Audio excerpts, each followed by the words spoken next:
7 taon akong naging anino sa sarili kong diyahanan. Akala ko, ang pagtitiis ay pag-ibig. Pero sa isang gabi ng anibersaryo, sa harap ng mainit na sabaw na ibinuhos sa aking pagkatao, nalaman kong ang asawa ko at ang biyenan ko ay matagal na akong ipinagpalit. Hindi nila alam, ang babaeng minaliit nila ay may hawak na palakol, nagigiba sa kanilang marangyang mundo. Sino ang huling tatawa? Huwag kang mag-alala, Nes. Konting tiis na lang. Pirmahan lang ang kailangan ko sa kanya. At pagkatapos nyon, pwede na nating itapon ang boring na asawang yan sa kalsada. Wala naman siyang silbi kundi ang pera at ang kumpanyang ipinangalan ko sa kanya para makaiwas sa buwis. Ang tinig na yon ay kay Mark, ang lalaking pinangakuan ko ng habang buhay sa harap ng dambana 7 taon na ang nakalilipas. Ang bawat salita niya ay tila patalim na unti-unting humihiwa sa aking pandinig, nanunuot hanggang sa kaibuturan ng aking kaluluwa. Nakatayo ako sa dilim ng pasilyo. Tanging ang liwanag mula sa bahagyang nakabukas na pinto ng kanyang silid tanggapan ang tumatama sa aking paanan. Sa aking mga kamay ay dala ko ang isang mangkok ng mainit na sinigang na hipon, ang paborito niyang ulam na ipinagluto ko ng may buong pagmamahal para sa aming ika-7 anibersaryo. Maingat kong binalatan ng bawat hipon, tiniyak kong tama ang asim ng sabaw na saktong-sakto sa panlasa niya pagkatapos ng mahabang araw sa opisina. Ang usok ng sabaw ay humahalimuyak pa, isang amoy na dati ay simbolo ng tahanan at kalinga. Ngunit ngayon ay tila amoy ng isang mabulok na katotohanan. Nanginig ang aking mga daliri. Isang patak ng mainit na sabaw ang tumalsik sa aking hinlalaki. Ngunit hindi ko naramdaman ang hapdi ng paso. Mas matindi ang apoy na tumutupok sa loob ng aking dibdib. Ang porselana ng mangkok ay naging kasing bigat ng isang sako ng semento. Pakiramdam ko ay nawalan ng lakas ang aking mga tuhod. Tila ang bawat hibla ng aking kalamnan ay unti-unting naghihiwalay sa takot at pait. At ang nanay mo, Marco?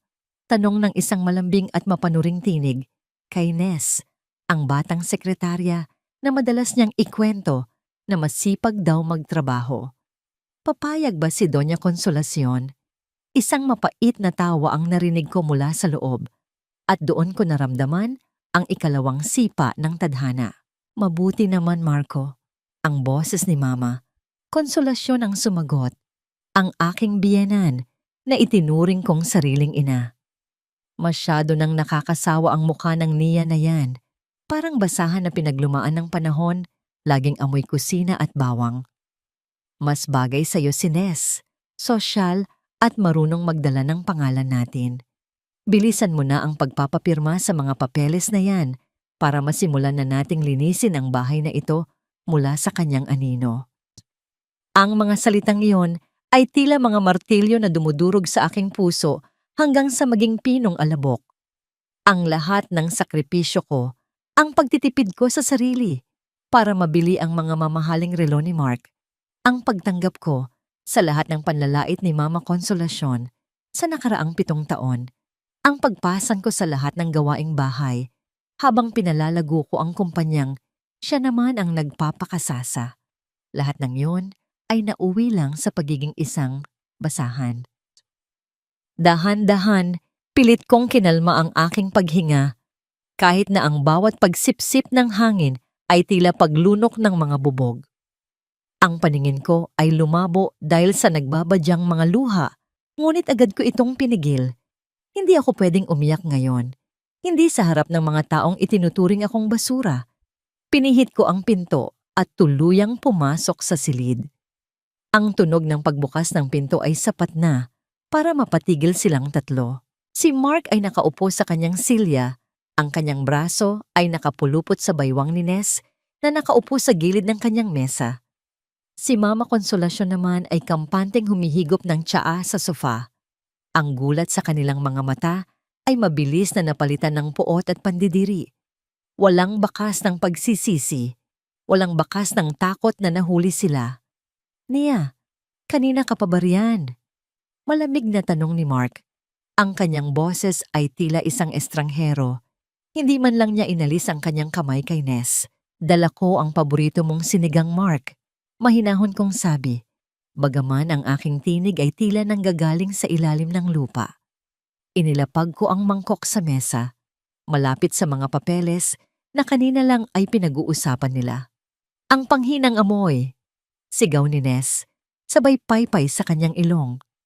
Sabi ko na sa iyo, Marco, hindi marunong magluto ang asawa mo. Masarap pa ang pagkain sa karinderya kaysa sa basurang ito.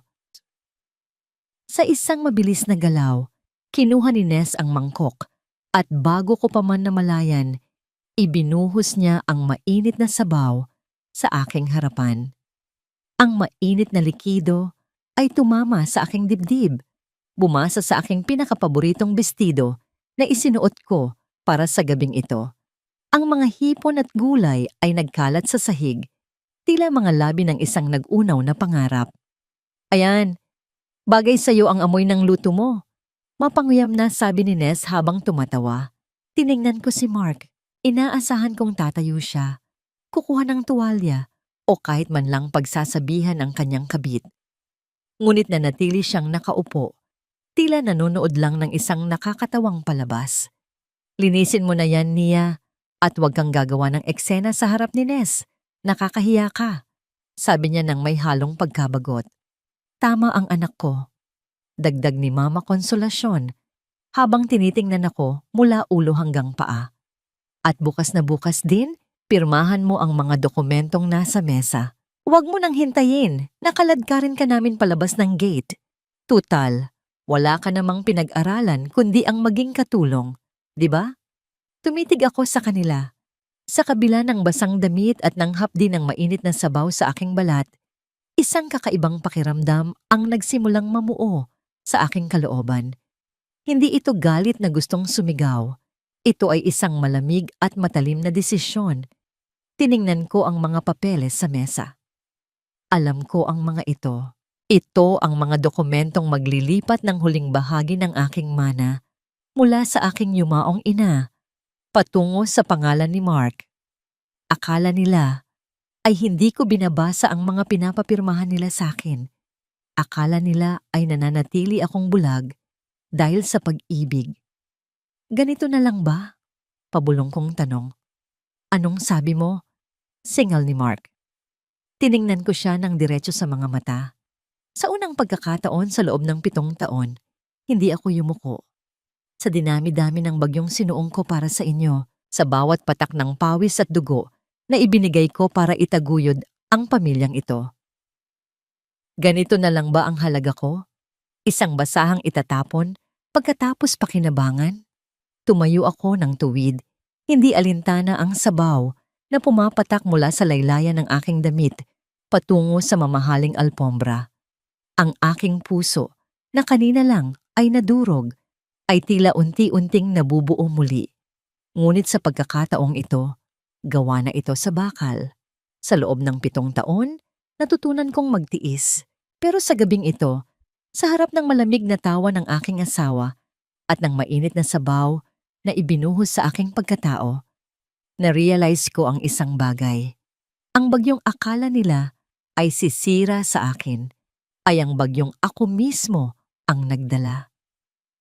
Hindi nila alam, 1 buwan ko nang itinatago ang orihinal na titulo ng bahay na ito sa ilalim ng pangalan ng aking ama. Hindi nila alam, ang bawat sentimong ninakaw nila sa akin ay nakatala sa isang lihim na ledger na ngayon ay nasa kamay na ng aking abogado. Pirma ba ang kailangan nyo? Tanong ko ng may mapait na ngiti. Ibibigay ko sa inyo ang higit pa sa pirma. Tumalikod ako at naglakad palabas ng silid. Narinig ko pa ang pagtawag ni Mark, ang pagmumura ni Mama Konsolasyon at ang maarteng tawa ni Ness. Ngunit hindi na ako lumingon. Pagdating ko sa madilim na pasilyo, hinawakan ko ang aking tiyan. Doon ko naramdaman ang munting sipa. Huwag kang mag-alala, anak. Bulong ko sa dilim, habang ang mga luha ay sa wakas ay pumatak na, hindi dahil sa sakit, kundi dahil sa kalayaan. Hinding-hindi ka magiging basahan tulad ng nanay mo. Sa gitna ng katahimikan ng malaking bahay na ito, isang tanong ang nanatiling umaalingaw-ngaw sa aking isipan. Gaano kaya kabilis guguho ang langit nila kapag nalaman nilang ang lupang tinatayuan nila ay matagal ko nang binawi?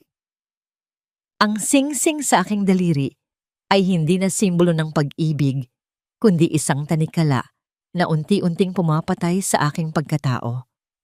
Habang ang araw ay dahan-dahang sumisipot sa bintana ng aming malaking kusina, tanging ang tunog ng pagkayod ko sa sahig ang bumabasag sa katahimikan.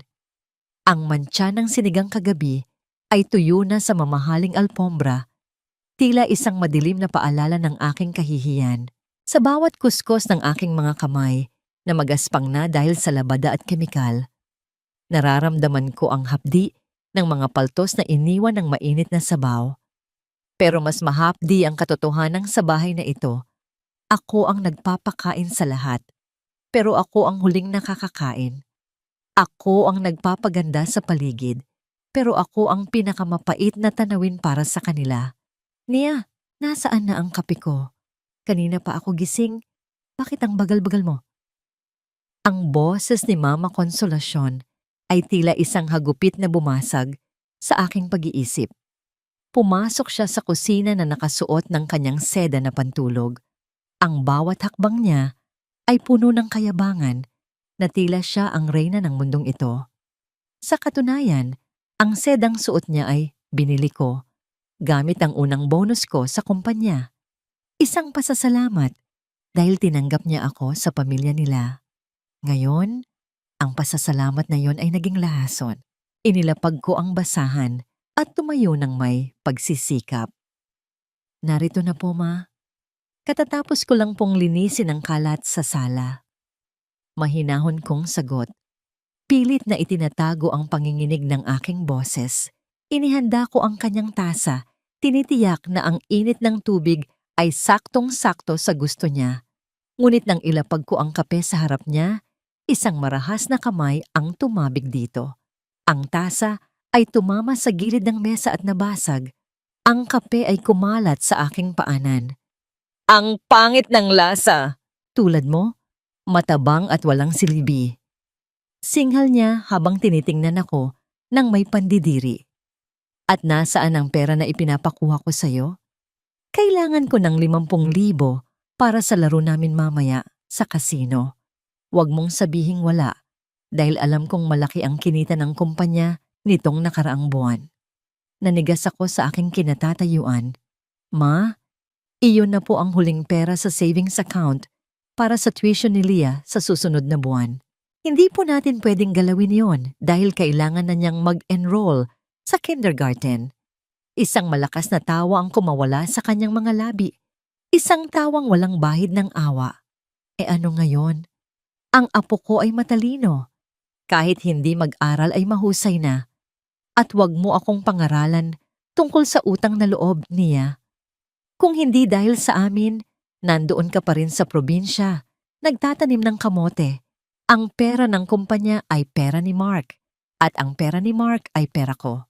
Kunin mo ang pera, kundi ay malilintikan ka sa akin. Lumabas siya ng kusina nang hindi man lang lumingon. Iniwan akong nakatitig sa basag na porselana sa sahig. Doon, sa gitna ng aking kawalan ng lakas, naramdaman ko ang isang maliit na kamay na humahawak sa aking binti. Si Leah, ang aking 5 taong gulang na anak, ang tanging liwanag sa madilim na kuwebang ito. Ang kanyang mga mata ay puno ng takot at pag-aalala. Tila nauunawaan niya ang bawat bigat na dinadala ng kanyang ina. Mama, bakit ka po umiiyak? Masakit po ba ang kamay mo? Bulong niya habang dinidilaan ang kanyang maliit na daliri para ipahid sa aking mga paltos. Niyakap ko siya nang mahigpit. Ang bawat hibla ng aking puso ay tila nadudurog sa sakit. Hindi anak, napuwing lang si Mama. Huwag kang mag-alala. Mag-aaral ka sa pinakamagandang paaralan. Pangako yan ni Mama, sabi ko habang pilit nang ngumingiti. Sa sandaling iyon, ang aking tiis o ang pagtitiis na kinagisnan nating mga Pilipino ay napalitan ng isang mapanganib na determinasyon. Hindi ko hahayaang maging biktima rin ang aking anak sa kasakiman ng pamilyang ito. Nang makaalis na si Mark para sa trabaho o marahil ay para makipagkita kay Ness, at nang umalis na rin si Mama Consolacion para sa kanyang pagsusugal, naiwan akong mag-isa sa bahay. Ito ang pagkakataon ko. Pumasok ako sa kanilang silid. Ang silid na dati ay itinuturing kong santuwaryo ng aming pagsasama. Ngunit ngayon ay tila isang kabaong ng aking mga pangarap. Nagsimula akong maglinis, isang gawaing inaasahan nila sa akin bilang martir na asawa. Ngunit sa likod ng bawat pag-aayos ng gamit, ang aking mga mata ay naghahanap. Sa likod ng malaking painting sa kanilang dingding, isang painting ng isang masayang pamilya na kami mismo ang nagpakomisyon, ay may nakatagong maliit na vault. Alam kong alam ni Mark ang code at akala niya ay wala akong pakialam. Pero 7 taon akong naging anino at ang mga anino ay nakakakita ng lahat. Maingat kong inilagay ang mga numero. Ang petsa ng kaarawan ni Leah, hindi gumana. Sinubukan ko ang aming anibersaryo. Hindi pa rin. Sa huling pagkakataon, sinubukan ko ang petsa kung kailan sila unang nagkita ni Ness base sa mga lumang resibo na nahanap ko sa kanyang bulsa. Narinig ko ang mahinang tunog ng pagpihit ng bakal. Bumukas ang pinto ng vault. Sa loob, walang pera, walang alahas. Sa halip, may isang makapal na album ng mga larawan. Dahan-dahan ko itong binuksan at doon, ang mundo ko ay tila tuluyang gumuho. Ang mga larawan ay hindi bago. Ang mga ito ay mula pa noong 5 taon na ang nakalilipas. Si Mark at si Ness magkayakap sa iba't ibang bansa. Sa mga hotel na akala ko ay pinupuntahan niya para sa business trips. May mga sulat din doon. Mga sulat na nagsasabing si Ness ang tunay niyang mahal at ako ay isa lamang investment para makuha ang tiwala ng aking ama at ang kanyang mga koneksyon sa gobyerno. 7 taon, bulong ko sa hangin, ang boses ko ay tila isang pagal na hininga. 7 taon akong naging instrumento para sa ambisyon mo. Nanginginig ang aking buong katawan habang binabasa ko ang isang partikular na dokumento sa ilalim ng album. Isang kontrata ng lihim na pagbebenta ng aming lupain sa probinsya, ang lupang iniwan sa akin ng aking ina. Ipinagbili niya ito nang wala akong kinalaman, gamit ang isang pekeng pirma. Hindi ko na mapigilan ang pagtulo ng aking mga luha, pero sa pagkakataong ito, wala nang tunog ang aking pagtangis. Ang bawat patak ay tila nagpapatigas sa aking kalooban. Ang lalaking pinagkatiwalaan ko ng aking buhay, ang pamilyang pinagsilbihan ko ng higit pa sa aking sarili, ay matagal na palang naghukay ng aking libingan. Isang malakas na kalabog mula sa ibaba ang nagpabalik sa aking diwa. Ang tunog ng sasakyan ni Mark. Maingat kong ibinalik ang lahat sa ayos, isinara ang vault, at ibinalik ang painting. Mabilis akong bumaba sa kusina at nagkunwaring nagluluto. Nang pumasok si Mark, hindi niya ako tiningnan. Dumiretso siya sa refrigerator at uminom ng tubig. Bakit ang dilim dito? At anong amoy ito? Nia, ilang beses ko bang sasabihin sa'yo na ayusin mo ang paglilinis? Sigaw niya habang itinatapon ang baso sa lababo. Tiningnan ko siya. Hindi na may takot, kundi may kasamang pagkamuhi na pilit kong ikinubli sa likod ng isang malamig na maskara. Pasensya na, Mark. Marami lang akong iniisip. Mahinahon kong sabi. Lumapit siya sa akin.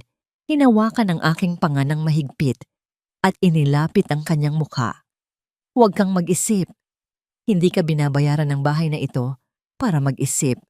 Gawin mo lang ang trabaho mo bilang asawa kung ayaw mong matulad sa basurang itinatapon. Binitawan niya ako at umakyat sa itaas. Iniwan akong nakatayo sa gitna ng kusina. Sa aking bulsa, naramdaman ko ang bigat ng aking cellphone. Doon ay nakatago ang mga litrato ng lahat ng dokumentong nakita ko sa loob ng vault. Sa sandaling iyon, Habang ang kadiliman ay unti-unting lumalamon sa aming tahanan, alam kong wala na ang Nia na martir. Ang bawat panlalait, ang bawat nakaw na pera, at ang bawat larawan ng kanyang pagtataksil ay naging gasolina para sa apoy na ngayon ay nagliliyab sa aking puso. Ang tanong ay hindi na kung kailan ako aalis. Ang tanong ay, gaano karaming piraso ang matitira sa kanila kapag natapos na akong maningil? Ayusin mo ang pagkakaplansa niyan, Nia. May meeting ako sa mga bagong investors ngayong gabi. Huwag mong ipahiya ang pangalan ko sa suot ko. Parang yung mukha mo na laging mukhang pagod. Ang tinig ni Mark ay dumaan lamang sa aking pandinig na tila isang hanging may dalang alikabok. Nakatayo ako sa harap ng plansahan. Ang init ng singaw ay humahalik sa aking mukha. Ngunit ang puso ko ay kasing lamig na ng yelo. Pinagmamasdan ko ang puting barong na suot niya. Isang mamahaling tela na ako mismo ang pumili at nagbayad noong nakaraang buwan. Habang maingat kong itinutuwid ang bawat lukot sa kwelyo, tila itinuwid ko rin ang aking isipan. Ang bawat hagod ng plansa ay isang panunumpa. Ito na ang huling pagkakataon na magsisilbi ako sa isang anino. Opo, Mark. Sisiguraduhin kong magmumukha kang kagalang-galang. Mahinahon kong sagot. Ang aking tinig ay walang bahid ng emosyon. Hindi na ako ang babaeng nasasaktan sa kanyang mga salita. Ngayon, bawat panglalait niya ay nagiging bala sa aking armas. Nang marinig ko ang marahas na pagsara ng pinto ng sasakyan at ang unti-unting paglayo ng makina, doon ko lamang ibinaba ang plansa. Hindi ako nag-aksaya ng panahon. Pumasok ako sa banyo, naghilamos, at tiningnan ang aking sarili sa salamin. Ang mga mata ko ay hindi na puno ng luha. Puno na ito ng apoy. Nagpalit ako ng isang simpleng bestido at kinuha ang aking bag. Yaya Lusing, bantayan mo muna si Lia. Pupunta lang ako sa palengke. Bilin ko sa aming matandang katulong na tanging nakakaunawa sa akin. Tumango siya ng may kasamang malalim na tingin, tila alam niyang higit pa sa gulay ang aking pakay. Ngunit hindi ako pumunta sa palengke. Sumakay ako ng taxi patungo sa isang lumang bahagi ng Quezon City, kung saan ang mga puno ng nara ay tila mga bantay ng nakaraan. Huminto ang sasakyan sa tapat ng isang malaking gate na gawa sa bakal at nara. Ito ang tahanan ng aking ama, si Judge Roberto, isang lalaking kilala sa pagiging matuwid at walang kinatatakutan. Pagpasok ko sa kanyang library, bumungad sa akin ang amoy ng mga lumang libro at ang katahimikan ng katarungan. Nakaupo siya sa kanyang malaking silya, nagbabasa ng mga legal na dokumento. Nang makita niya ako, agad siyang tumayo. Nia, anak, napadalaw ka. Bungad niya, ngunit nang magtagpo ang aming mga mata, hindi ko na kailangang magsalita. Lumapit ako sa kanya at niyakap ko siya nang mahigpit. Doon, sa bisig ng aking ama, naramdaman ko ang kaligtasang matagal nang ipinagkait sa akin ang sarili kong tahanan. Dad, tama ka po. Hindi na ito ang pamilyang pinangarap ko. Bulong ko habang pinipigilan ang aking paghikbi. Humiwalay siya sa akin at hinawakan ang aking mga balikat. Sinasabi ko na sa iyo, anak, ang isang mandaragit ay hindi magbabago ng kulay. Ngunit natutuwa ako dahil sa wakas, nagising ka na. Handa ka na ba? Tumango ako ng buong tatag. Inilapag ko sa kanyang mesa ang envelope na naglalaman ng mga litrato mula sa vault ni Mark at ang pekeng pirma sa titulo ng aking lupa. Kinuha niya ang lahat, Dad. Ang perang pinaghirapan ko, ang lupang iniwan ni Mama, at ang dangal ko bilang asawa. Gusto ko pong bawiin ang lahat, hindi lang para sa akin, kundi para kay Lia. Isang matalim na ngiti ang sumilay sa labi ng aking ama. Kumuha siya ng isang maliit na susi mula sa kanyang drawer at ibinigay ito sa akin. Ito ang susi sa isang safety deposit box sa bangko. Doon ko inilagay ang lahat ng ebidensya na tahimik kong kinokolekta mula nang mapansin kong Naglalabas ng malaking pondo ang kumpanya nyo sa mga ghost accounts. Nia, ang kumpanyang yon ay nakapangalan sa'yo sa legal na paraan bago mo pa siya pakasalan. Ang akala ni Mark ay na-transfer na niya ang ownership, pero nakalimutan niyang ako ang gumawa ng trust fund mo. Naramdaman ko ang mabilis na tibok ng aking puso. Sa loob ng 7 taon, akala ko ay wala akong laban. Akala ko ay hawak nila ang leeg ko. Dad, anong dapat kong gawin? Tanong ko. Maglaro ka sa kanilang laro niya. Mungkahi ng aking ama sa tono ng isang hukom. Hayaan mong isipin nilang panalo sila. Hayaan mong isipin ni Mark na tanga ka at bulag. Habang ginagawa nila iyon, unti-unti nating lilinisin ang mga accounts. Inayos ko na ang pakikipag-usap sa isang forensic accountant. Simulan mo nang ilipat ang mga investments na galing sa pera mo patungo sa isang bagong korporasyon na tayo ang may-ari. Huwag kang mag-iiwan ng bakas. Lumabas ako ng bahay ng aking ama na may dalang bagong lakas. Sa bawat hakbang ko pabalik sa aming bahay, nararamdaman ko ang bigat ng lihim na aking dala. Ngunit ito ay isang mabuting bigat, isang baluti, laban sa kanilang kasamaan. Pagbalik ko sa bahay, sinalubong ako ng isang nakakabinging katahimikan. Ngunit nang papunta na ako sa kusina, hinila ako ni Yaya Lusing sa isang sulok. Ang kanyang mukha ay maputla at ang kanyang mga kamay ay nanginginig. Nia anak, may narinig ako kanina habang wala ka. Bulong niya, ang boses ay puno ng takot. Ano yun, Yaya? Anong nangyari? Kabadong tanong ko. Narinig ko ang tawag ni Mark sa isang real estate broker. Nia, balak nilang ibenta ang bahay na ito sa susunod na buwan. Sabi ni Mark, ililipat daw kayo sa isang maliit na kondo, habang ang perang makukuha ay gagamitin niya para bilhan ng bagong mansyon si Ness sa Tagaytay.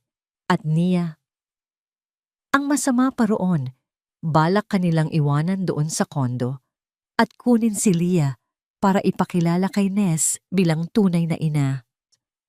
Tila tumigil ang pag-ikot ng mundo sa aking narinig. Ang hapdi sa aking dibdib ay napalitan ng isang matinding galit na tila bulkang mayo na handang sumabog. Kunin ang aking anak? Ipakilala sa ibang babae? Hindi na lang ito tungkol sa pera. Hindi na lang ito tungkol sa lupain. Ito ay tungkol sa kaluluwa ng aking anak. Salamat, Yaya, sabi ko, habang ang aking mga kamao ay nakakuyom ng mahigpit. Ang bawat kalamnan sa aking katawan ay nanigas sa determinasyon. Tumingala ako sa kisame ng bahay na ito, ang bahay na itinayo mula sa dugo at pawis ko.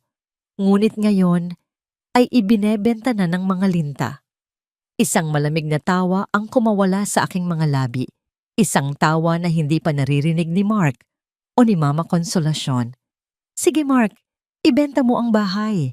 Ibenta mo ang lahat. Pero sisiguraduhin ko, bago pa man dumating ang susunod na buwan, ang tanging pag-aari mo na lang ay ang damit na suot mo. At ang kahihiyang hinding-hindi mo mabubura. Sa sandaling iyon, narinig ko ang tunog ng susi sa pinto. Dumating na si Mark. Mabilis kong ibinalik ang aking mukha sa dati nitong anyo. Ang mukha ng isang masunurin at tahimik na asawa. Ngunit sa ilalim ng maskarang yon, ang reyna ay handa ng itumba ang hari. Mama, nasaan po ang mga laruan ko? Bakit po sila kinuha ni Lola? Ang boses ni Leah ay tila isang maliit na kampanilya na bumasag sa katahimikan ng hapon. Pag-akyat ko sa ikalawang palapag, nadatnan ko ang aking anak na nakatayo sa labas ng kanyang kwarto. Ang kanyang mga mata ay puno ng luha at ang kanyang maliit na katawan ay nanginginig sa takot. Pagtingin ko sa loob, ang aking puso ay tila hinigpitan ng isang dambuhalang kamay. Ang silid ni Leah, ang silid na maingat kong pinalamutian ng mga pangarap at kulay rosas na kurtina ay wala ng laman. Ang kanyang kama ay tinanggal, ang kanyang mga kabinet ay bakante, at ang mga pader ay tila nagluluksa sa kawalan. Nia, Huwag kang tumayo lang dyan na parang tuod. Tulungan mo ang mga lalaki na ilipat ang mga huling gamit sa bodega. Ang boses ni Mama Konsolasyon ay nanggaling sa dulo ng pasilyo. Nakasandal siya sa pader habang pinagmamasdan ang kanyang mga kuko. Suot ang isang bagong brilyanteng singsing na alam kong hindi galing sa sarili niyang bulsa. Ma, anong ibig sabihin nito? Bakit niyo inililigpit ang gamit ng anak ko? Tanong ko, pilit na pinapanatili ang kalmado ng aking boses kahit na ang bawat selula sa aking katawan ay gustong sumigaw. Masyadong malaki ang kwartong ito para sa isang bata, Nia. At simula sa susunod na linggo, dito na matutulog si Ness kapag bumibisita siya. Mas kailangan niya ng espasyo para sa kanyang mga gamit. Si Leah, pwede naman siyang matulog sa maliit na silid sa tabi ng kusina. Mas malapit pa sa'yo, di ba? Isang mapanguyam na tawa ang kumawala sa kanyang mga labi. Ang silid sa tabi ng kusina ay dating imbakan ng mga luma at maamag na gamit. Walang bintana, walang maayos na bentilasyon. Doon nila gustong patuluyin ang aking anak. Habang ang kabit ng aking asawa ay nagpapakasasa sa karangyaan sa gitna ng aking bahay. Hindi po maaari, Ma. Kwarto ito ni Leah at ang bahay na ito ay pag-aari ko. Bago ko pa matapos ang aking pangungusap, isang malakas na tunog ng mga yabag sa hagdan ang bumasag sa aming pagtatalo. Dumating si Mark at hindi siya nag-iisa. Kasunod niya si Ness na may bitbit na napakaraming shopping bags mula sa mga mamahaling butik sa Makati. Ang halimuyak ng kanyang pabango, isang matamis at masangsang na amoy, ay agad na lumason sa hangin. Ano na naman ang ingay na ito, Nia? Hindi ka na ba talaga titigil sa pag-iiskandalo? Singal ni Mark sa akin. Lumapit siya kay Ness at kinuha ang ilang bag mula rito, tila isang tapat na alipin. Marco, tignan mo ang asawa mo. Pinagbabawalan akong ayusin ang bahay para sa bisita natin. Sumbong ni Mama Konsolasyon ng may kasamang pag-arte. Tumingin sa akin si Mark ng may halong puot. Nia, sundin mo ang gusto ni Mama. Tutal, aalis din naman tayo rito sa susunod na buwan. Mas mabuting masanay na si Leah sa mas maliit na kwarto para hindi siya mabigla kapag lumipat na tayo sa kondo. At heto, Nia, sabi ni Ness habang iniaabot sa akin ang isang maliit na paper bag. Binalhan kita ng simpleng duster. Masyadong luma na kasi ang mga suot mo. Baka mapagkamalan kang katulong ng mga kapitbahay kapag nakita ka nilang naglalaba. Narinig ko ang hagik-gik ni Mama Konsolasyon at ang walang pakialam na tingin ni Mark. Hinawakan ko ang paper bag, ramdam ang gaspang ng tela sa loob. Sa sandaling iyon, ang aking tiis ay hindi na lang isang pasanin. Ito ay naging isang malamig na apoy na unti-unting lumalamon sa lahat ng natitirang pag-ibig ko sa lalaking ito. Dinala ko si Leah sa kusina at ipinagluto siya ng hapunan. Habang pinagmamasdan ko siyang kumakain ng tahimik, ang bawat subo niya ay tila isang sumbat sa akin. Patawad, anak, bulong ko sa aking isipan. Kaunting panahon na lang. Nang malalim na ang gabi at ang lahat ay natutulog na, dahan-dahan akong pumasok sa silid tanggapan ni Mark. Alam ko kung saan niya inilalagay ang mga mahahalagang papeles kapag kakawilang niya mula sa labas. Doon, sa ibabaw ng kanyang mesa, ay nakita ko ang isang asul na folder. Nang buksan ko ito, ang aking mundo ay tila tuluyang gumuho sa ilalim ng aking mga paanan. Hindi lang ito plano ng pagbebenta ng bahay. Ito ay isang mortgage contract, isang kasunduan sa pautang gamit ang aking ancestral house sa probinsya bilang garantiya. Ang bahay na ito ay iniwan sa akin ng aking ina, ang tanging alaala ko sa kanya.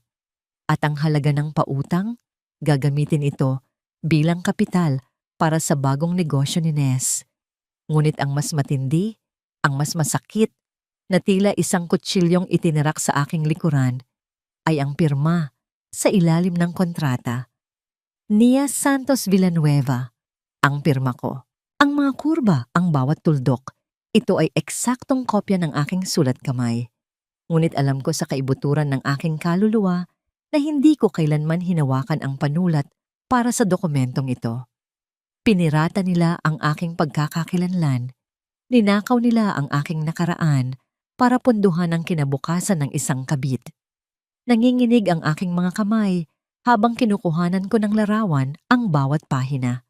Ang bawat click ng aking cellphone ay tila isang pako sa kabaong ng aming kasal. Ganito pala ang plano nyo. Bulong ko sa dilim. Ang aking boses ay tila isang malamig na hininga mula sa hukay. Hindi nyo lang ako gustong iwanan. Gusto nyo akong ubusin hanggang sa wala nang matira sa akin kundi ang aking pangalan. Isang tunog ng mahinang pagbukas ng pinto ang narinig ko mula sa likuran. Mabilis kong itinago ang cellphone at ibinalik ang folder. Ang anino ni Mark ay lumitaw sa pader, mahaba at madilim. "Nia, anong ginagawa mo rito sa dilim?"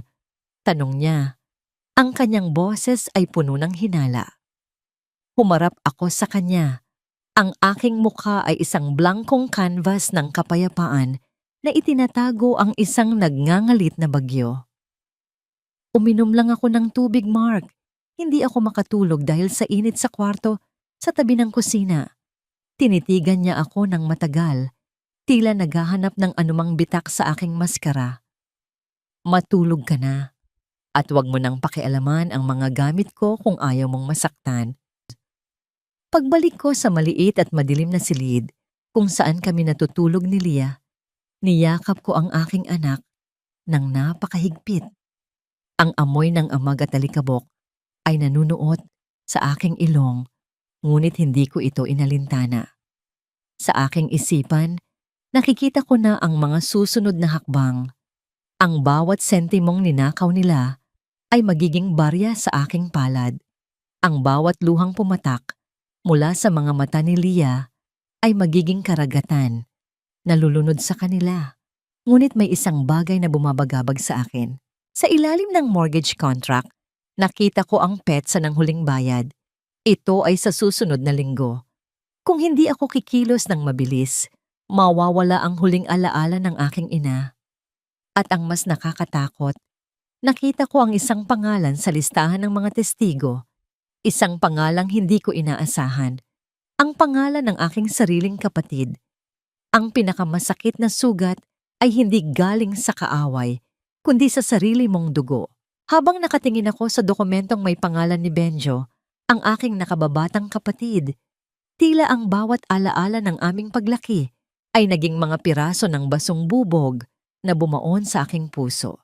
Si Benjo, ang pinag-aral ko, ang binilhan ko ng unang sasakyan, ang laging kong pinagtatanggol kay Dad. Siya pa ang tumulong kay Mark para nakawan ako. Ngunit wala na akong luha para sa kanila. Ang bawat pagtataksil ay tila naging bakal na bumabalot sa aking kaluluwa. Madaling araw na nang dahan-dahan akong lumabas ng maliit na silid sa tabi ng kusina. Maingat ang bawat hakbang ko, iniiwasan ang bawat bahagi ng sahig na maaring lumikha ng tunog na gigising sa mga halimaw na natutulog sa itaas. Suot ko ang isang itim na jacket at sombrero, tila isang magnanakaw sa sarili kong pamamahay. "Nia, mag-iingat ka," bulong ni Yaya Lusing na naghihintay sa akin sa may pintuan ng likuran. Inabutan niya ako ng isang maliit na balot ng tinapay. "Huwag kang papatalo sa kanila." Tumango ako at mabilis na lumabas patungo sa kalsada kung saan naghihintay ang isang madilim na sasakyan. Hindi ito taxi. Ito ang sasakyan ni attorney Leandro, ang dati kong katuwang sa negosyo at ang pinakamatalik na kaibigan ni Dad. Pagpasok ko sa loob, sinalubong ako ng amoy ng mamahaling leather at ang lamig ng aircon. Isang mundong dati ay kinabibilangan ko bago ako naging bilanggo ng pamilya Villanueva. "Nia, kumusta ang lagay mo? Balita ko ay pinalayas ka sa sarili mong kwarto." Bungad ni Leandro, ang kanyang boses ay puno ng pag-alala, ngunit nananatiling propesyonal. Wala kaming malisya sa isa't isa. Ang tanging nagbibigkis sa amin ay ang hustisya at ang dating ningning ng aking kumpanya, ang Saffron Designs. "Ayos lang ako, Leandro. Mas mahalaga ang mga dokumentong hawak mo, direkta kong sabi. Inabot niya sa akin ang isang tablet. Narito na ang lahat. Noong nakaraang linggo, matagumpay nating na-freeze ang mga assets na galing sa iyong trust fund. Ang akala ni Mark ay ginagamit niya ang pera mo para sa bagong negosyo ni Ness, ngunit ang totoo, ang bawat transaksyon niya ay dumadaan sa isang decoy account na kontrolado natin. Sa madaling salita, Nia, nagtatapon lang siya ng pera sa isang butas na walang ilalim. Isang maliit na ngiti ang sumilay sa aking mga labi. Ito ang unang pagkakataon sa loob ng maraming taon na naramdaman ko ang control. At ang kumpanya? Ang Saffron Designs ay muling nakatayo sa ilalim ng bagong pangalan, Amaryllis Creations. Lahat ng iyong mga dating kliyente na nanatiling tapat sa iyo ay nailipat na natin ng tahimik. Mark is running a hollow shell niya. Ang kumpanyang hawak niya ngayon ay puro utang na lang. Nakahinga ako ng maluwag. Ang aking pagtitiis sa loob ng bahay na yon ay may patutunguhan. Ang bawat panlalait ni Mama Konsolasyon at ang bawat hapdi ng sinigang ni Ness ay may katapat na halaga. Kailangan nating magmadali, Leandro. Balak nilang ibenta ang ancestral house sa probinsya sa susunod na linggo at si Benjo, kailangan ko siyang makausap. Mag-iingat ka niya. Masyadong desperado si Mark. Kapag nalaman niyang wala na siyang pera, hindi natin alam kung ano ang kaya niyang gawin. Paalala ni Leandro bago ako bumaba sa kanto malapit sa aming bahay. Pabalik na ako sa pintuan ng likuran nang biglang bumukas ang ilaw sa kusina. Nanigas ang aking buong katawan. Doon, nakatayo si Mark. Suot ang kanyang pantulog at may hawak na baso ng tubig. Ang kanyang mga mata ay mapupula at puno ng hinala. "Saan ka galing?" tanong niya. Ang kanyang boses ay tila isang maugong na babala sa gitna ng katahimikan. "Naglakad-lakad lang ako sa labas, Mark. Hindi ako makatulog dahil sa sikip ng kwarto." Pagsisinungaling ko, pilit na pinapakalma ang mabilis na tibok ng aking puso. Lumapit siya sa akin. Ang amoy ng alak ay nanunuot sa kanyang hininga. Bigla niyang hinablot ang aking bag. "Naglakad-lakad? Sa ganitong oras? At bakit may dala kang bag? Nia, wag mo akong gawing tanga." Hinalughog niya ang loob ng aking bag. Mabuti na lang at ang tablet at ang mga dokumento ay naitago ko na sa ilalim ng suot kong jacket. Ang tanging nakita niya ay ang balot ng tinapay na ibinigay ni Yaya Lusing. Inihagis niya ang bag sa sahig. "Ano ito? Pakikipagkita ba ito sa lalaki? Kaya ba ang lakas na ng loob mong sumagot-sagot sa amin dahil may bago ka ng kinakapitan?" Isang mapait na tawa ang kumawala sa aking mga labi. Ang irony ng kanyang bintang ay tila isang slapstick na komedya. Ang lalaking may kabit sa loob mismo ng aming bahay ay may gana pang mag-akusa sa akin ng pangangalo niya. Wala akong ibang lalaki, Mark. Ang tanging iniisip ko ay kung paano tayo mabubuhay sa susunod na buwan kung pati ang bahay na ito ay ibebenta mo. Sagot ko ng may halong pait. Bigla niyang hinawakan ang aking panga. Ang kanyang mga kuko ay bumaon sa aking balat. "Huwag mong pakialaman ang mga desisyon ko. At tandaan mo ito, Nia. Sa oras na malaman kong niloloko mo ako, hinding-hindi mo na makikita si Leah. Dadalhin ko siya sa ibang bansa at hinding-hindi mo na malalaman kung nasaan siya." Binitawan niya ako ng marahas at umakyat sa itaas. Iniwan akong nanginginig sa gitna ng kusina. Ang kanyang banta tungkol kay Leah ay tila isang kidlat na tumama sa aking kaisipan. Hindi lang pera ang nakataya rito. Ito ay isang digmaan para sa aking anak. Kinuha ko ang aking cellphone mula sa bulsa. May isang mensahe mula sa isang hindi kilalang numero. "Ate Nia, patawarin mo ako. Hindi ko gustong gawin to. Pero kailangan ko ng pera para sa utang ko sa sugal." Pinilit ako ni Mark. "Mag-ingat ka bukas sa dinner. May balak silang ipapirma sa iyo na hindi mo magugustuhan." "Benjo," nanginginig ang aking mga daliri habang binabasa ang mensahe. Ang aking sariling kapatid ay nagbababala na sa akin, ngunit huli na ba? Sa sandaling iyon, narinig ko ang mahinang pagpihit ng doorknob ng kwarto ni Ness sa itaas, kasunod ang mahinang tawa nila ni Mark. Ang tunog ng kanilang kaligayahan ay tila isang lason na kumalat sa bawat sulok ng bahay. Tiningnan ko ang aking mga kamay. Magaspang, may mga sugat at pagod. Ngunit sa ilalim ng mga sugat na yon, nararamdaman ko ang tibay ng isang babaeng wala nang mawawala. Bukas sa dinner, sabi ni Benjo. Bukas ang gabi ng ang agawan. Bukas, malalaman nila kung anong klaseng bagyo ang kanilang kinalaban. Ngunit bago iyon, may isang tanong na gumugulo sa akin. Kung alam ni Benjo ang balak nila, bakit ngayon lang siya nagsasabi? At ano ang papeles na ipapapirma nila sa akin bukas na mas mahalaga pa sa bahay at sa kumpanya? Isang nakakakilabot na hinala ang pumasok sa aking isipan. Paano kung hindi lang pera ang gusto nilang kunin sa akin? Paano kung ang balak nila ay ideklara akong baliw para tuluyan nilang makuha ang custody ni Leah? Napakawalang puso mo, Nia. Sarili mong biyenan. Nagawa mong saktan? Ganito na ba talaga kadilim ang kaluluwa mo dahil sa selos? Ang boses ni Mark ay tila kulog na yumanig sa buong kabahayan.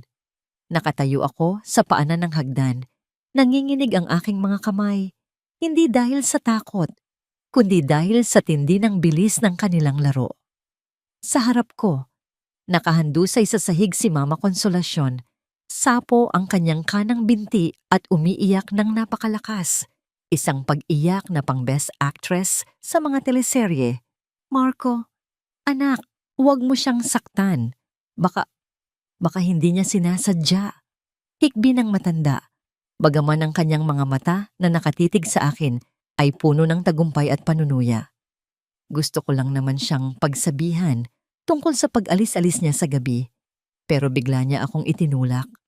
Wala akong ginawa, Mark. Malayo ako sa kanya nang bigla siyang sumigaw at humiga sa sahig. Sigaw ko, ngunit alam kong ang aking boses ay lunod na sa ingay ng kanilang kasinungalingan. Mabilis na lumapit sa akin si Mark. Bago ko pa man maipagtanggol ang aking sarili, naramdaman ko ang isang malakas na pagtama ng kanyang palad sa aking pisngi. Isang matinding hapdi ang gumuhit sa aking balat, kasunod ang lasa ng dugo sa loob ng aking bibig. Ang impact ay sapat na para mapaatras ako at tumama ang aking likod sa matigas na gilid ng mesa. Walang tunog ng sampal, tanging ang malakas na pintig ng dugo sa aking pandinig at ang pagkapipi ng aking diwa sa gulat. Magsinungaling ka pa. Bulyaw ni Mark. Hinablot niya ang aking braso nang napakahigpit. Tila gusto niyang durugin ang aking mga buto. Nakita ni Ness ang lahat. Huwag mo kaming gawing tanga. Mula sa itaas ng hagdan, dahan-dahang bumaba si Ness, may hawak na panyo sa kanyang mga mata. Nagkukunwaring nagpupunas ng luha. Ate Nia, bakit mo nagawa yon?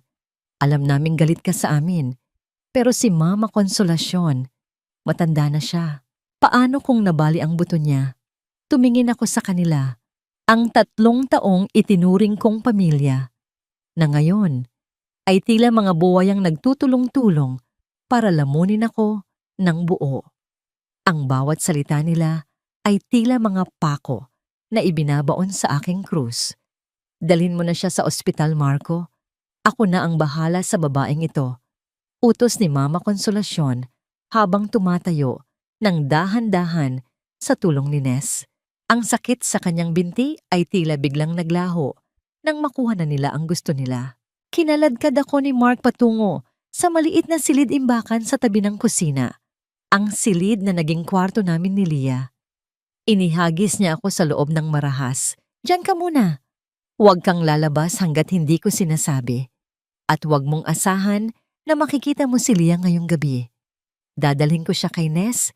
Doon siya matutulog sa hotel para malayo sa impluwensya ng isang baliw na tulad mo. Huwag, Mark. Huwag mong isama ang anak ko. Pagmamakaawa ko. Pilit kong hinahawakan ng pintuan, ngunit isang malakas na pagtulak ang ginawa niya bago niya tuluyang itarak ang susi mula sa labas. Naiwan ako sa dilim. Ang tanging liwanag ay ang manipis na sinag ng buwan na dumadaan sa maliit na siwang ng pinto. Napaupo ako sa malamig at maalikabok na sahig. Ang aking pisngi ay kumikirot at ang aking puso ay tila isang basag na porselana na wala ng pag-asang mabuo pa. Sa katahimikan ng silid, narinig ko ang yak ni Leah mula sa labas. "Mama! Mama! Ayoko pong sumama! Mama!" Ang bawat sigaw ng aking anak ay tila dumudurog sa aking dibdib. Gusto kong sugurin ang pinto, ilabas ang lahat ng galit at isigaw sa mundo ang nangyayaring hindi makatarungan. Ngunit pinigil ko ang sarili ko.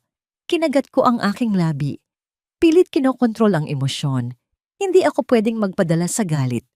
Kailangan kong manatiling malinaw ang isip. Dahan-dahan, sa gitna ng kadiliman, kinapa ko ang aking laptop na itinago ko sa ilalim ng isang lumang kutsyon. Ito ang tanging sandata na naiwan sa akin. Binuksan ko ito.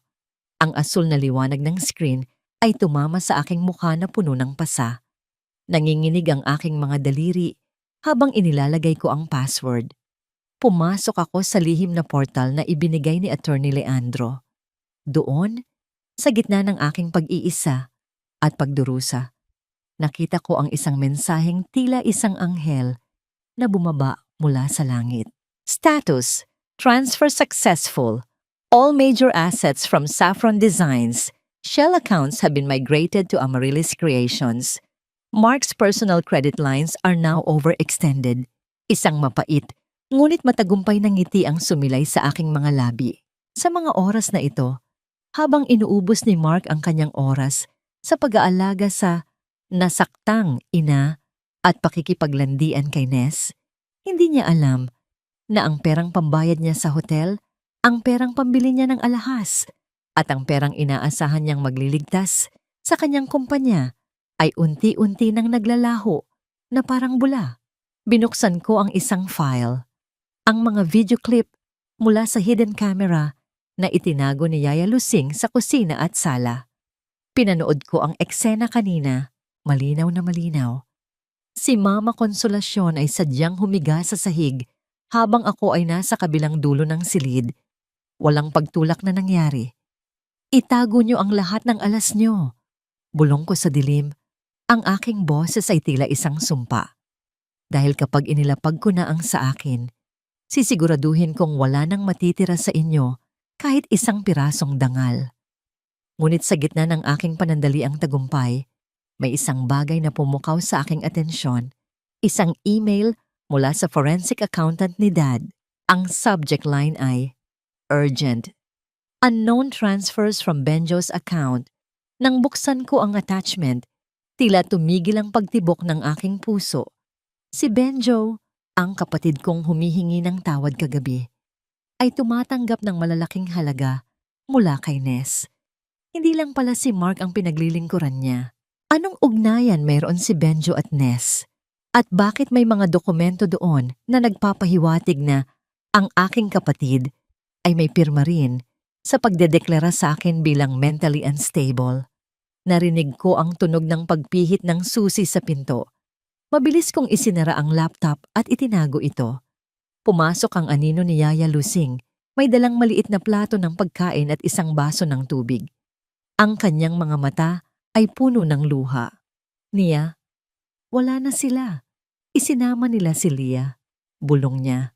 Inabutan niya ako ng isang maliit na piraso ng papel. "Iniwan ito ni Benjo sa gate kanina. Sabi niya, huwag ka daw kakain ng anumang ibibigay ni Ness bukas sa dinner." Binuksan ko ang papel. Isang maikling mensahe ang nakasulat. "Ate, itatakas ko si Leah bukas bago mag-dessert. Maghanda ka. Maari ko pa ba siyang pagkatiwalaan? O ito ay isa na namang bitag para tuluyan akong mawalay sa aking anak? Hindi sapat ang isang sampal para patayin ang isang ina, Mark. Pero ang bawat segundong inilalayo mo sa akin si Leah ay isang pako na ibinabaon mo sa sarili mong kabaong." Ito ang bulong ko sa gitna ng kadiliman ng silid-imbakan. Ang bawat pagsipsip ko ng hangin ay may kasamang amoy ng amag at alikabok. Isang paalala na sa loob ng bahay na itinayo ko, itinatrato akong parang lumang gamit na wala ng pakinabang. Ang pisngi ko ay kumikirot pa rin. Tila may apoy na nananatiling nagliliyab sa aking balat. Ngunit ang init na yon ay hindi nagpapahina sa akin. Sa halip, ito ang nagpapatigas sa aking kalooban.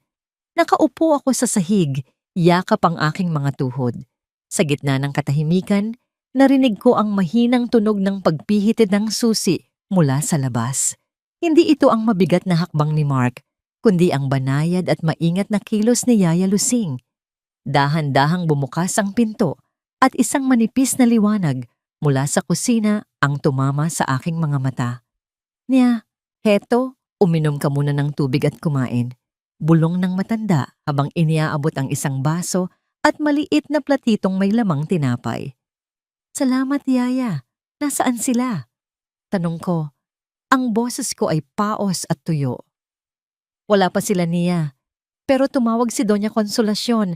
Nagpapahanda ng isang malaking dinner para bukas. Darating daw ang mga abogado at ilang mga kaibigan nila.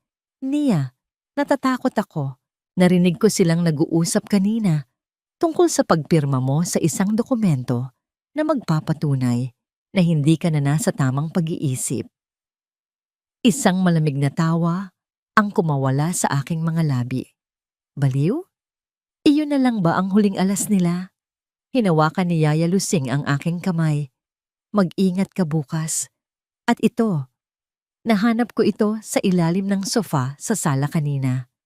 Inilagay niya sa aking palad ang isang maliit na kulay rosas na hair clip. Ang hair clip ni Leah. Naramdaman ko ang biglang paninikip ng aking dibdib.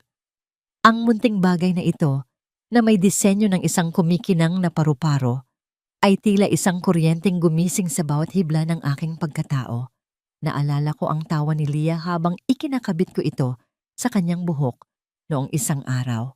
Ang amoy ng kanyang buhok, ang lambot ng kanyang pisngi, ang lahat ng iyon ay ninakaw nila sa akin. Sa sandaling iyon, ang aking tiis ay tuluyan ng naglaho. Wala nang puwang ang pagtitimpi.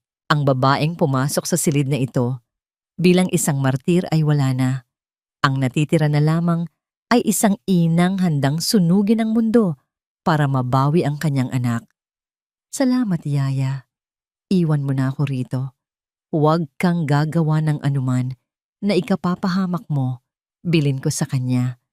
Nang muling sumara ang pinto at bumalik ang kadiliman, hindi na ako naupo sa sahig. Tumayo ako ng tuwid.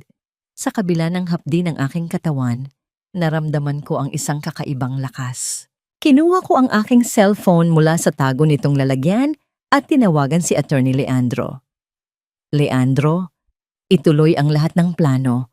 Bukas, sa dinner, ibagsak mo ang lahat ng ebidensya. Pero may isa akong pakiusap. Kailangan nating masiguro ang kaligtasan ni Leah. May mensahe si Benjo, pero hindi ako sigurado kung kakampi ba siya o kaaway. Nia, masyadong mapanganib ang gagawin mo. Maari kang saktan ni Mark sa harap ng maraming tao. Paalala ni Leandro. Hayaan mo siyang saktan ako, Leandro. Hayaan mong makita ng lahat kung anong klaseng hayop ang lalaking ipinagmamalaki ni Doña Consolacion. Ang bawat sugat na ibibigay niya sa akin bukas ay magiging ebidensya na hinding-hindi niya matatakasan. Sagot ko ng may determinasyon. Pagkatapos ng tawag, sinimulan kong ihanda ang aking isipan. Inisip ko ang bawat posibleng mangyayari. Ang bawat salitang bibitawan ko. Ang bawat kilos na gagawin ko. Kailangan kong maging perpekto. Kailangan kong maging ang baliwin na gusto nilang makita.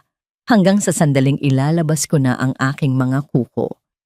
Nang sumapit ang umaga, binuksan ni Mark ang pinto. Hindi siya pumasok, nanatili lang siyang nakatayo sa pintuan habang nakasuot ng kanyang mamahaling suit, tila isang hari na tumitingin sa kanyang bilanggo. Lumabas ka na riyan. Maligo ka at mag-ayos. May dinner tayo mamaya.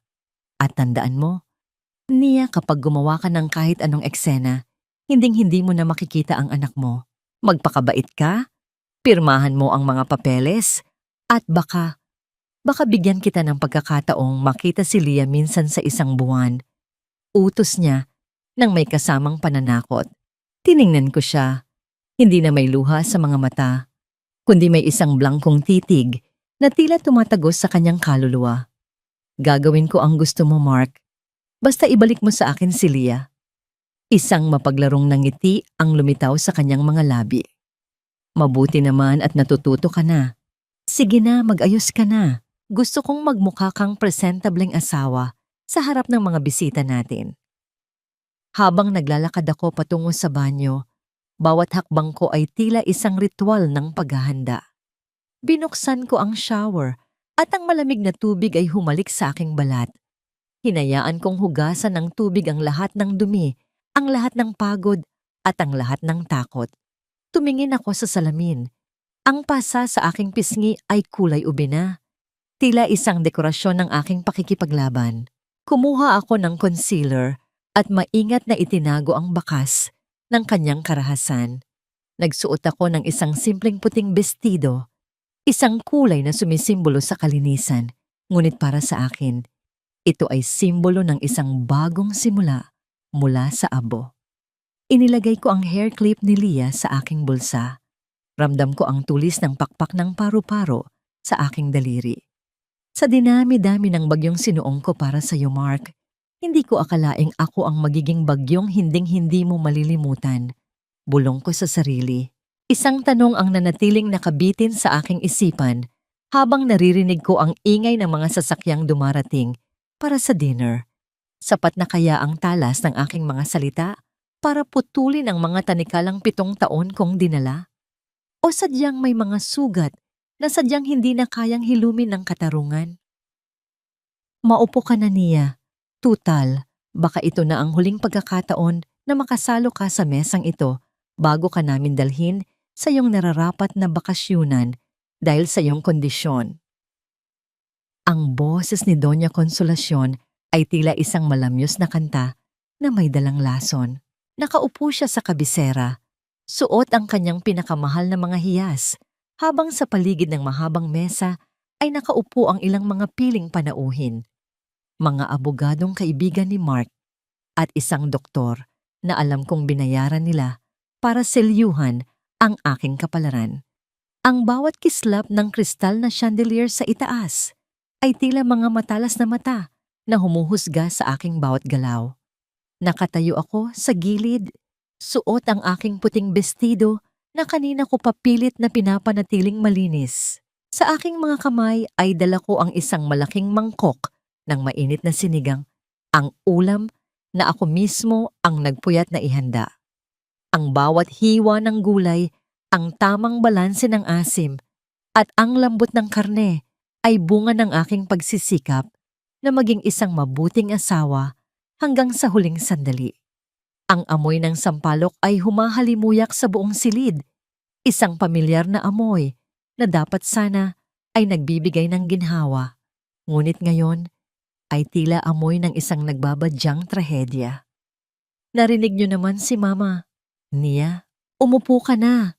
Huwag mo kaming hiyain sa harap ng mga bisita, sabi ni Mark nang hindi man lang tumitingin sa akin. Katabi niya si Ness na nakasuot ng isang pulang bestido na tila nagniningning sa ilalim ng ilaw. Ang bawat haplos ni Ness sa braso ni Mark ay tila isang sampal sa aking dangal, ngunit nanatili akong tahimik. Dahan-dahan kong inilapag ang mangkok ng sinigang sa gitna ng mesa. Ang tunog ng porselana sa ibabaw ng matigas na kahoy ay tila isang batingaw na hudyat ng simula ng huling yugto. Habang inaayos ko ang sandok, naramdaman ko ang malamig na titig ni Ness. Ate Nia, mukhang masyadong mainit ang sabaw na ito, tulad ng ulo mo nitong mga nakaraang araw. Simula ni Ness nang may mapanguyam ng ngiti. Sabi ni Marco, madalas ka na raw magsalita mag-isa at kung ano-ano ang mga nakikita mong dokumento na hindi naman totoo. Nakakatakot, di ba? Baka kailangan mo na talagang magpahinga. Narinig ko ang mahinang bulungan ng mga bisita. Ang doktor na katabi ni Doña Consolacion ay nagsimulang magsulat sa kanyang maliit na notebook. Nararamdaman ko ang bitag na unti-unting sumasara sa paligid ko. Inihanda nila ang lahat, ang mga saksi, ang doktor, at ang eksenang magpapatunay na ako ay isang baliw na asawa na dapat nang itago. Hindi ako baliw, Ness. Ang nakikita ko ay ang katotohanan na pilit ninyong itinatago sa likod ng mga pekeng ngiti na yan. Mahinahon kong sagot, ang aking boses ay hindi nayayanig. Biglang tumayo si Ness. Ang kanyang mukha ay nagkunwaring puno ng takot. Marco, tignan mo siya. Nagsisimula na naman siyang mag-ilusyon. Natatakot ako sa kanya. Sa isang mabilis at sadyang galaw, hinablot ni Ness ang gilid ng tablecloth. Ang mangkok ng mainit na sinigang ay gumulong patungo sa aking direksyon. Bago ko pa man magawang umiwas, ang mainit na likido ay tumalsik sa aking dibdib at braso. Ang hapdi ay kasing tindi ng isang liyab na dumadampi sa aking balat. Nanunuot ang init sa hibla ng aking puting bestido. Walang tunog ng pagbagsak, tanging ang malakas na pintig ng aking puso at ang marahas na paghinga ni Mark habang tumatayo siya. Nia, ano bang ginawa mo? Sinaktan mo si Ness. Sigaw ni Mark, bagaman malinaw na ako ang basang-basa at nasasaktan. Lumapit siya kay Ness at niyakap ito ng protektado. Tila ba ang babaeng hihimatayin sa takot ang tunay na biktima? Nakita niyo na, doktor? Ang boses ni Doña Consolacion ay puno ng pait. Hindi na niya kayang kontrolin ang sarili niya. Masyado na siyang mapanganib para sa aking apo. Marco, ilabas mo na ang mga papeles. Kailangan na itong matapos ngayon din. Tumingin ako sa paligid. Ang mga bisita ay nakatingin sa akin ng may awa at pandidiri. Ang puti kong bestido ay nadumihan na ng sabaw at taba. Ang aking balat ay namumula na sa paso. Ngunit sa gitna ng pisikal na sakit, naramdaman ko ang isang kakaibang katahimikan sa loob ng aking dibdib. Hindi ako gumalaw. Hindi ako umiyak. Hindi ko pinunasan ang sabaw sa aking damit. Nanatili akong nakatayo ng tuwid. Tila isang rebulto ng katarungan sa gitna ng kanilang dumi. Inilapag ni Mark ang isang makapal na dokumento sa mesa, kasunod ang isang panulat. Pirmahan mo na ito, Nia. Isuko mo na ang guardianship kay Leah at ibigay mo na ang buong kontrol ng kumpanya sa akin. Kung gagawin mo ito, tinitiyak kong dadalhin ka namin sa isang pasilidad na maayos. Kung hindi, ipapakulong kita sa salang attempted murder sa sarili mong biyenan at pananakit kay Ness. Isang mapait na tawa ang dahan-dahang kumawala sa aking mga labi. Ang tawang iyon ay tila isang malamig na hangin na nagpatahimik sa buong silid. Maging si Mark ay napaatras nang makita ang ningning sa aking mga mata. Tapos na ba ang inyong palabas? Tanong ko. Ang boses ko ay tila bakal na hinihila sa semento. 7 taon ninyo akong ginawang katulong. 7 taon ninyo akong ninakawan ng pera at dangal. At ngayon, pati ang katinuan ko ay gusto ninyong nakawin para lang makuha ang aking anak? Pirmahan mo na! Bulyaw ni Mark, sabay hampas sa mesa. Dahan-dahan kong kinuha ang panulat. Ngunit sa halip na sa dokumento, inilagay ko ito sa aking bulsa. Hinawakan ko ang hair clip ni Leah na naroon pa rin. Ramdam ang tulis ng paru-paro sa aking palad. Mark, Doña Consolacion, Ness, sa tingin niyo ba ay papasok ako sa digmaang ito nang walang dalang baluti? Tanong ko habang dahan-dahang naglalakad paikot sa mesa. Ang akala niyo ay sinigang lang ang inihanda ko para sa gabing ito. Hindi niyo alam. Ang bawat salitang binitawan niyo kanina, ang bawat pagsisinungaling niyo sa harap ng mga bisitang ito, ay nakatala na. Itinuro ko ang maliit na brooch na suot ko sa aking dibdib. Isang simpleng dekorasyon na kanina pa kumukutitap ng maliit na pulang ilaw. Everything is being live-streamed, Mark. Hindi lang sa mga pulis, kundi sa lahat ng mga investors na kanina niyo pa hinihintay na dumating. Sabi ko nang may kasamang nangiting tagumpay. Biglang bumukas ang malaking pinto ng dining hall, ngunit hindi ang mga investors ang pumasok. Ang bawat yabag ng sapatos sa matigas na sahig ay tila isang hatol ng kamatayan para sa kanilang ambisyon. Ang pumasok ay ang aking ama, si Judge Roberto, kasama ang 2 opisyal ng National Bureau of Investigation. Sa kanyang mukha ay mababasa ang puot ng isang amang nakakita sa kanyang anak na sinasaktan at ang awtoridad ng isang batas na hindi nababayaran. Sino ang nagsabi na ang anak ko ay walang katinuan? Ang boses ni Dad ay dumagundong sa buong silid, tila isang hatol na walang pag-aalinlangan. Naramdaman ko ang biglang pagbitaw ni Mark sa braso ni Ness. Ang mukha ni Doña Consolacion ay naging kasing puti ng papel. At si Ness, unti-unti siyang napaupo sa sahig. Ang kanyang pulang bestido ay tila naging simbolo ng kanyang sariling pagkatalo. Tumingin ako kay Mark, ang mga mata ko ay puno ng isang mapait na tagumpay. Sinabi ko na sa'yo, Mark, sa dinami-dami ng bagyong sinuong ko para sa'yo, bakit hindi mo naisip na baka ako mismo ang bagyong lulunod sa'yo? Ngunit sa gitna ng tagumpay na ito, isang masakit na realidad ang sumampal sa akin. Tumingin ako sa paligid at napansin ko ang isang bagay na wala roon. Nasaan si Leah? Tanong ko. Ang boses ko ay nagsisimulang manginig sa takot. Benjo, nasaan ang anak ko? Tumingin ako sa dulo ng silid kung saan dapat naroon ang aking kapatid. Ngunit tanging isang bukas na bintana at ang malamig na hangin ng gabi ang sumalubong sa akin. Ang tanong na nagpabagsak sa aking tuhod sa gitna ng tagumpay ay, sino nga ba ang tunay na nagligtas sa aking anak at sino ang gagamit sa kanya para sa huling hirit ng kasamaan? Hindi mo pwedeng gawin sa akin to, Nia. Akin ang kumpanya. Akin ang lahat. Isa kang baliw na asawa, walang maniniwala sa'yo. Ang sigaw ni Mark ay tila isang desperadong alulong ng isang hayop na nasuklol sa sulok. Habang pinipigilan siya ng 2 opisyal ng NBE, ang kanyang mamahaling suit na kanina ay maayos ay gusot-gusot na ngayon. Tila sumasalamin sa kanyang unti-unting gumuguhong mundo. Ang bawat salita niya ay punong-puno ng puot, ngunit sa pagkakataong ito, wala ng takot na nanunuot sa aking sistema. Nakatayo ako sa gitna ng silid.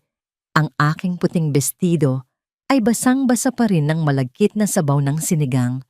Ang hapdi sa aking braso ay tila isang paalala ng bawat pasakit na tinanggap ko sa loob ng 7 taon. Ngunit mas matindi ang lamig na nararamdaman ko sa aking dibdib habang nakatingin ako sa bakanteng upuan ni Leah.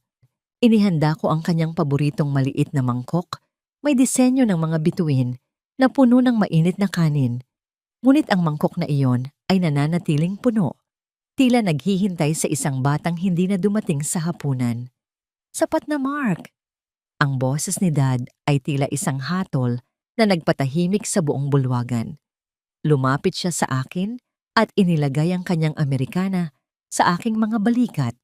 Ang init niyon ay tila isang baluti laban sa panginginig ng aking katawan.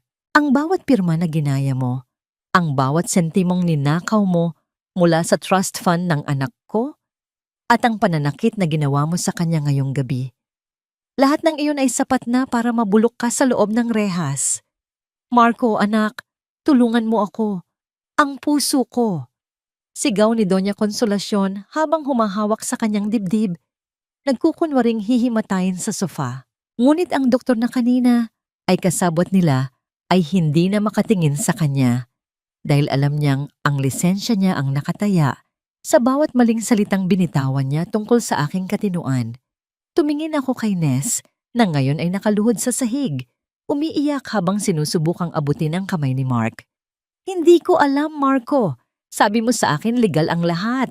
Sabi mo sa akin wala nang pag-aari si Nia. Isang mapait na ngiti ang sumilay sa aking mga labi. Ang akala nyo ay nakuha nyo ang lahat, Ness. Pero ang totoo, ang kumpanyang ipinagmamalaki nyo ay isang guhong gusali na lang. Ang lahat ng kliyente, ang lahat ng pondo, at ang lahat ng kredibilidad ay nailipat ko na sa ilalim ng pangalan ni Leah. ang anak na balak ninyong itakwil at itago. Nasaan ang apo ko, Konsolasyon? Tanong ni Dad. Ang kanyang boses ay may halong babala na hindi dapat baliwalain. Nasaan si Lia? Wala sa akin ang bata. Isinama siya ni Benjo.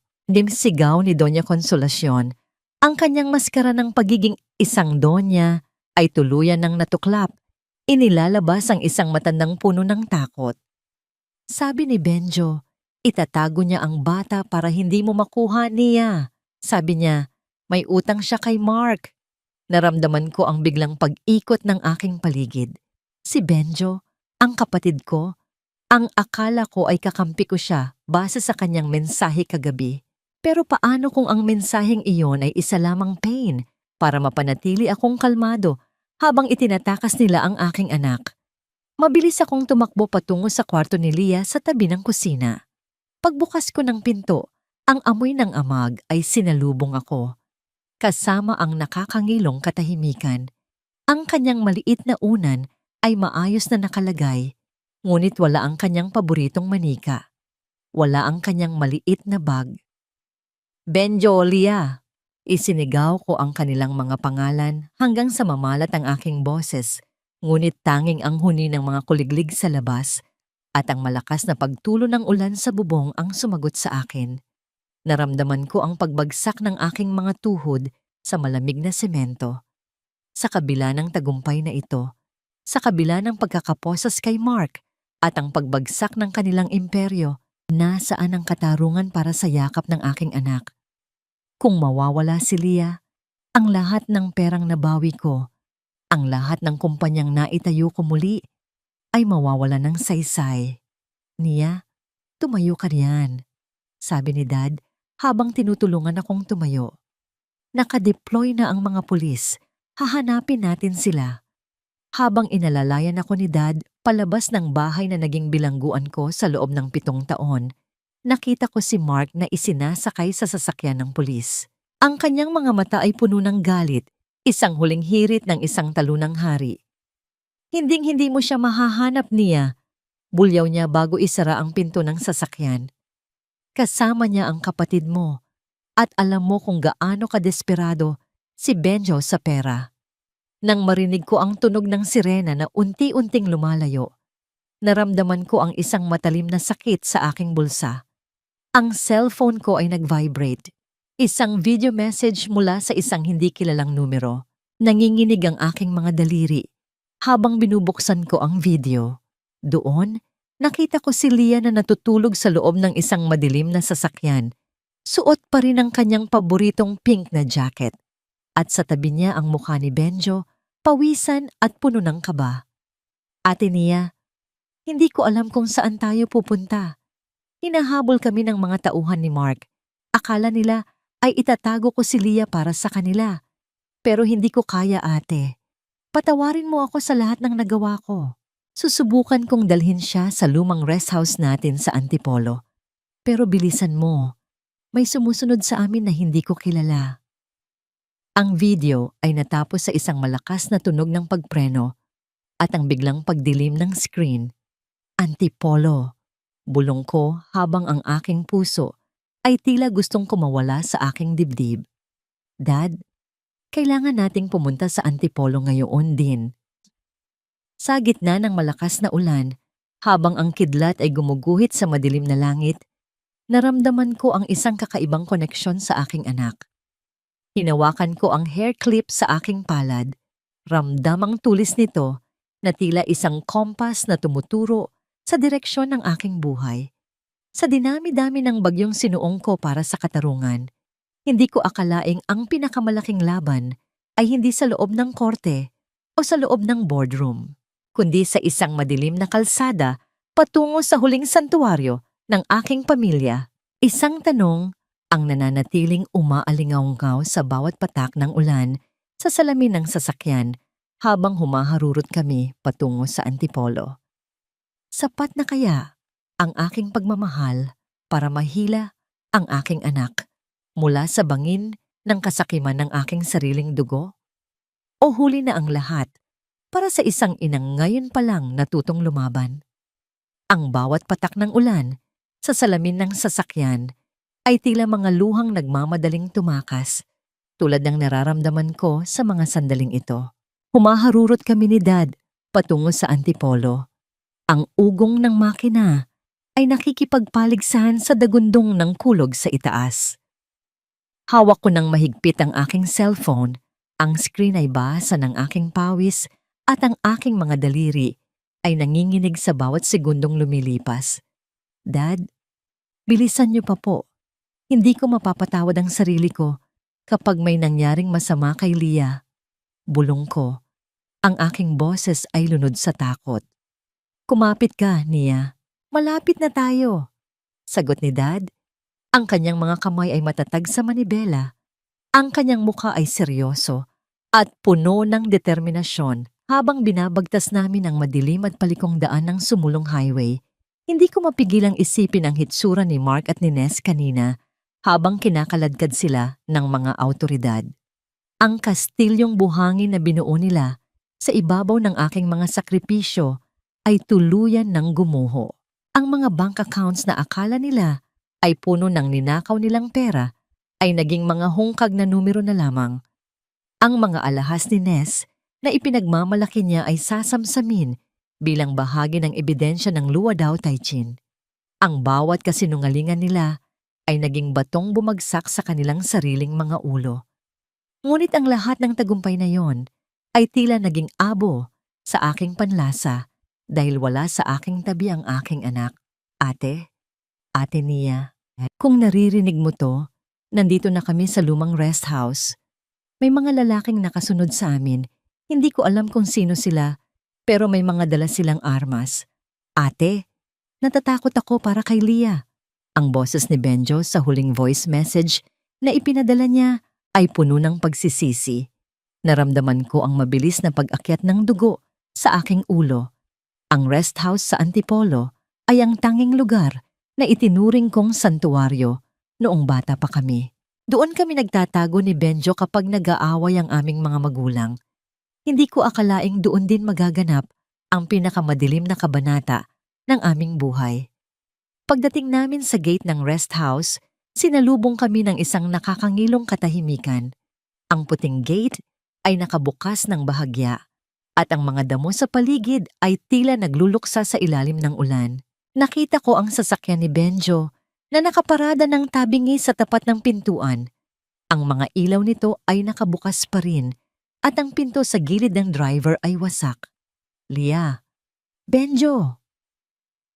Isinigaw ko ang kanilang mga pangalan habang tumatakbo ako palabas ng sasakyan. Hindi alintana ang putik na tumatalsik sa aking puting bestido. Ang lamig ng ulan ay nanunuot sa aking buto, ngunit ang init ng aking kaba ang nangingibabaw. Pumasok kami sa loob ng bahay. Ang amoy ng lumang kahoy at alikabok ay lalong tumapang. Sa gitna ng sala, nakita ko ang isang pamilyar na bagay na nagpabagsak sa aking puso. Ang pink na jacket ni Leah, nakahandusay ito sa sahig, may mantsa ng putik at punit ang isang manggas. Hindi maaari, bulong ko habang kinukuha ang jacket. Niyakap ko ito ng mahigpit, tila sinusubukang maramdaman ang init ng aking anak sa telang iyon. Nia, tumingin ka rito. Tawag ni Dad mula sa itaas ng hagdan. Mabilis akong umakyat at doon, sa dulo ng pasilyo, nakita ko si Benjo. Nakasandal siya sa pader, sapo ang kanyang balikat na dinadaluyan ng dugo. Ang kanyang mukha ay maputla at ang kanyang mga mata ay puno ng luha nang makita niya ako. Ate, patawarin mo ako. Kinuha nila siya. Ang mga tauhan ni Mark, ang mga tauhan na hindi mo kilala. Sabi nila, kung hindi raw ibabalik ang pera, hindi na natin makikita si Leah. Hirap na sabi ni Benjo. Nasaan sila, Benjo? Saan nila dinala ang anak ko? Tanong ko habang niyayanig ko ang kanyang mga balikat. Doon, sa lumang imbakan ng troso sa ibaba ng bangin. Ate, mag-iingat ka. Marami sila. Babala ni Benjo bago siya tuluyang nawalan ng malay sa bisig ni Dad. Iniwan ko sila roon at tumakbo ako palabas. Ang ulan ay naging isang malakas na dilubyo. Tila nakikisimpatya sa aking pagdurusa. Tinunton ko ang maputik na landas patungo sa imbakan ng troso. Ang bawat hakbang ko ay puno ng panganib. Ngunit ang imahe ng takot na mukha ni Leah ang nagbibigay sa akin ng lakas na hindi ko akalaing taglay ko.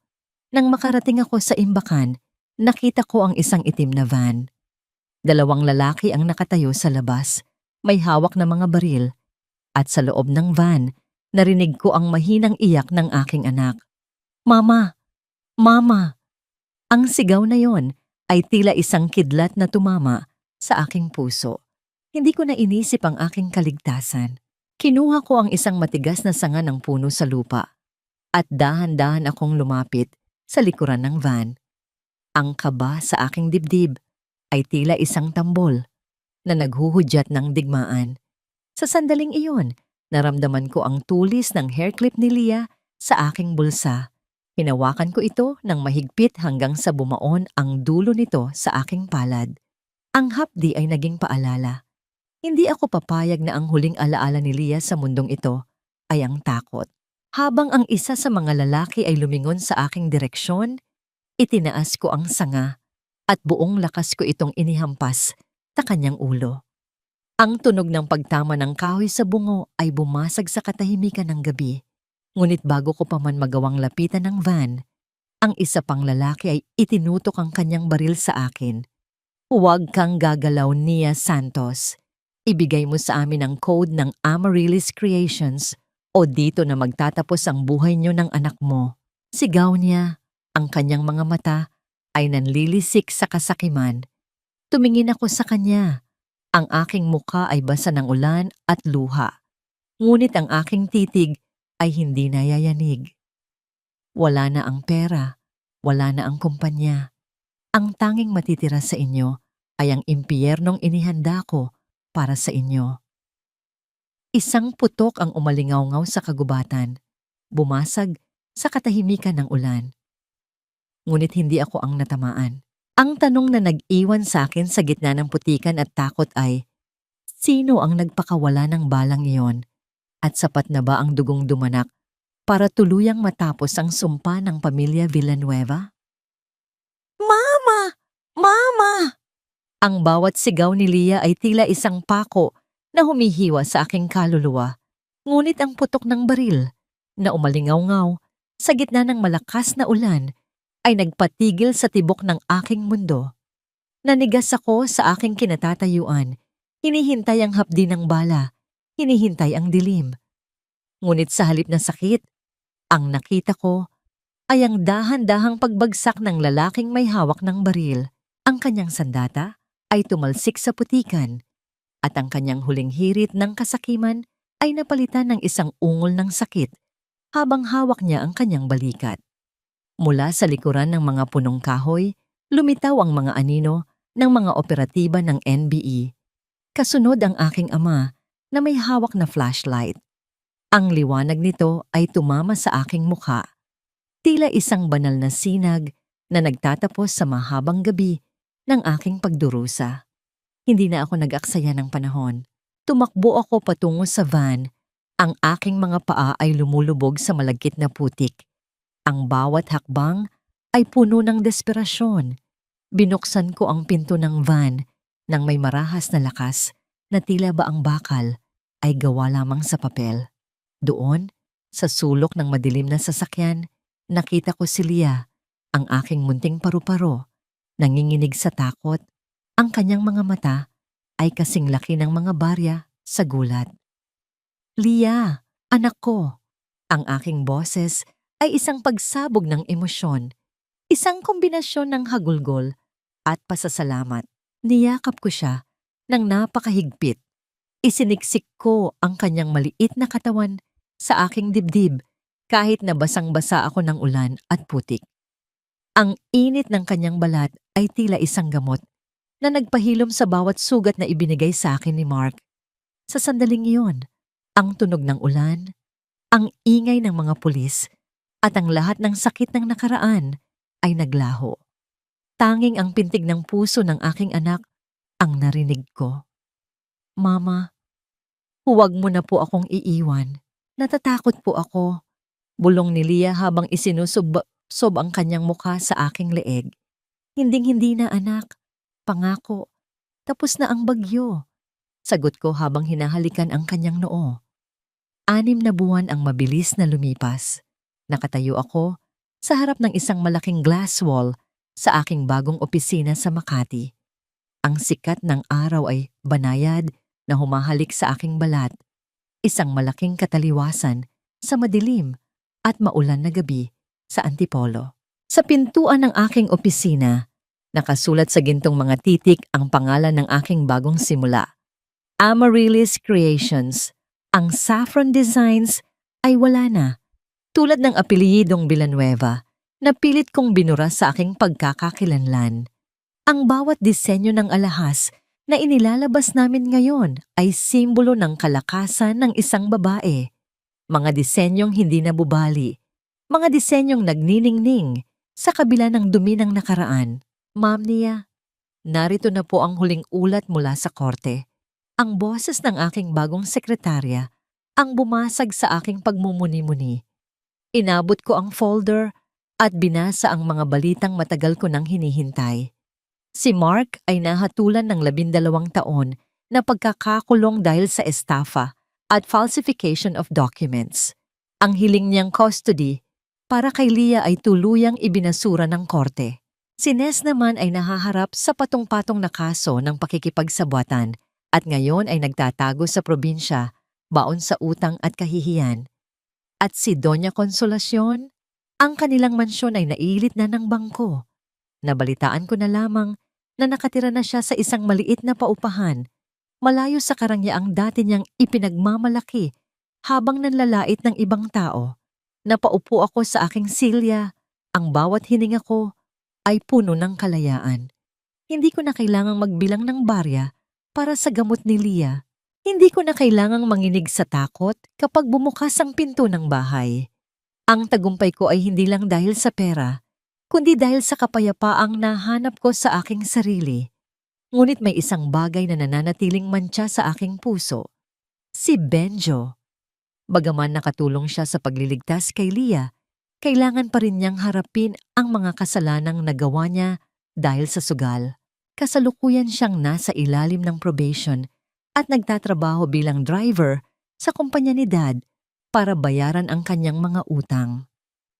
Isang hapon, habang sinusundo ko si Leah sa kanyang bagong paaralan, nakita ko ang isang pamilyar na anino sa labas ng gate. Isang lalaking nakasuot ng kupas na t-shirt.